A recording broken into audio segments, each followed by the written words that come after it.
இங்கிலாந்துக்கு எதிரான இரண்டாவது டெஸ்ட் போட்டிக்கான இந்திய அணியில் மாற்றம் இருக்க போவதாக தற்போது வெளியான தகவல் என்னவென்றால் சாய் சுதர்சன் தவிர்க்கப்பட்டு வாஷிங்டன் சுந்தருக்கு வாய்ப்பு கிடைக்கலாம் என்று தெரிவிக்கப்பட்டுள்ளது. இதனால் கருண் நாயர் நம்பர் 3 இடத்தில் களமிறங்கலாம் என்று தெரிவிக்கப்பட்டுள்ளது.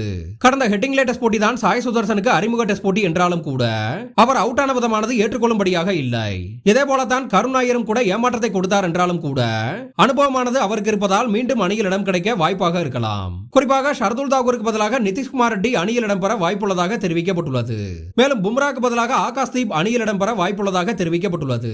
இதேபோல பிரசித் கிருஷ்ணா தவிர்க்கப்பட்டு ஹர்ஷ்தீப் சிங்கிற்கு அணியில் இடம் கிடைக்குமா என்பதை பொறுத்திருந்து பார்க்க வேண்டும். குறிப்பாக சாய் சுதர்சனுக்கு பதிலாகத்தான் வாஷிங்டன் சுந்தர் அணியில் எடுத்து வரப்பட உள்ளார் என்றால் ஃபாஸ்ட் பவுலர்களின் எண்ணிக்கையில் மாற்றம் இருக்காது என்பது குறிப்பிடத்தக்கது.